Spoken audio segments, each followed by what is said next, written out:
As you may have noticed, there has been quite a drop-off in political videos here on YouTube coming from people in the United States, and that's basically a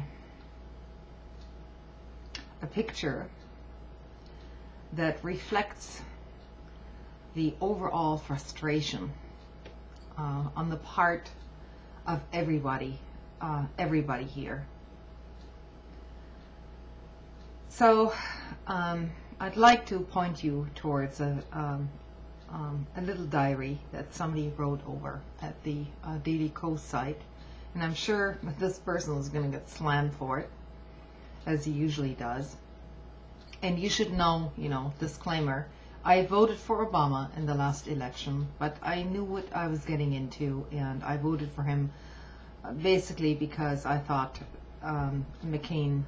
Palin would be worse in the immediate sense. Now, I still hold that view. In the immediate sense, that would have most certainly been true. But now, of course, in the long range, it's possibly even worse than what I suspected. So here's a little diary that I want to share with you. And that is basically, throw the bums out. That is the mood of the people. Throw them out. Virtually all the incumbents in Congress. Now, you can try to argue with the people. You can say that people are wrong, and you can decry their lack of political sophistication. Some of us would like to call ourselves pragmatists. But the fact was that the majority voted for change, not satisfied with what was going on in the White House and under Bush-Cheney. But, all party politics aside at this point, and I changed my registration, voter registration that is, to independent. Not the independent party, that is, but just as an independent voter with no party whatsoever. The thing is, if the Democrats don't deliver on their promises, and if they don't stop things from sucking, so to speak, they're going to get voted out of office rather quickly, and that's going to start in November. So, in terms of the Democratic Party and their entire strategy, or actually, you may even want to call it the belief system underlying it now, is suspect, because what we have now is essentially a one-party system, because both parties are corporate controlled. And yes, the people voted for change, and they aren't getting it, and so they're getting madder and madder by the month. And they aren't taking the excuses anymore from either party. Basically, they want people thrown out of office. And rightly so. The approval rating of our entire Congress has never been lower. And yet you see Dick Cheney still touting his wares on our national media. This after a 21% approval rating for the last administration, and he is still speaking on national television, your national media.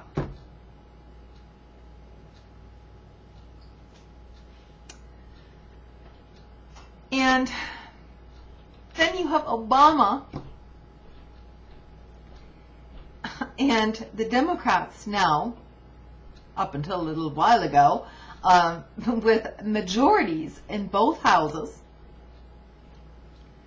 and the presidency combined, and they cannot get anything done. You know, usually people tend to vote for a party because they tend to think that their platform represents their viewpoints. But obviously, that is a very naive thinking in this day and age, because there isn't much difference in these platforms anymore. Our entire political spectrum is owned by the corporatocracy, which is owning all of us. The people at the very top, the financial elites, the 5%, or perhaps even less than 5%, who have so much influence on our election system at this point that any kind of election on a national level is nothing but a farce. This isn't a republic, and it isn't a democracy anymore. On top of that, you can't have a democracy unless you have an informed populace to begin with, and certainly, you know, I would try to argue that the populace at large is not being informed, and the media has dropped the ball, and the media is in the pockets of the corporatocracy. Anybody that has followed this at any length, you know, for the last 20 years could see this coming. And so, yeah, the Dems are going to lose seats, and the Republicans are probably going to win the next election, you know, gain more seats, and the whole cycle is going to continue. The only way that we can change things for the positive is through massive grassroots movements. And I'm not necessarily talking about the Tea Party movement here, because the Tea Party movement doesn't represent all of the American populace, for one thing. What is the American left, or let's say the traditional left, doing in this country in terms of organizing? How are the policies of Obama different than Bush's? Shouldn't we be equally in the streets protesting, or at least fostering some civil disobedience on some level? The answer to that is yes, we should. Despite non-corporate censorship. Or despite corporate censorship. But I'm afraid anger in this country is going to boil over, and it's going to boil over in such a way that people will tend to find scapegoats, and those scapegoats will be traditionally those who are lesser than you, they make less money, their lives are harder than yours, and so they're going to be blamed for taking our jobs away, instead of the big corporations who have been outsourcing our jobs for the last 30 years. That's a danger, because it works right into the division which the elites at the very top want to foster between us. So that's not going to be any solution at all if this succeeds. So don't give in to hate mongering or scapegoating of any kind.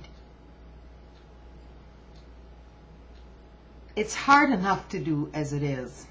We don't need this. the picture is not looking good at all. But if we can't, as a people, come together on some level, there isn't going to be any hope for the next 2 generations at all. I'm sorry to say this and sorry to be so negative, but that's just the way I feel about it. Hope you prove me wrong.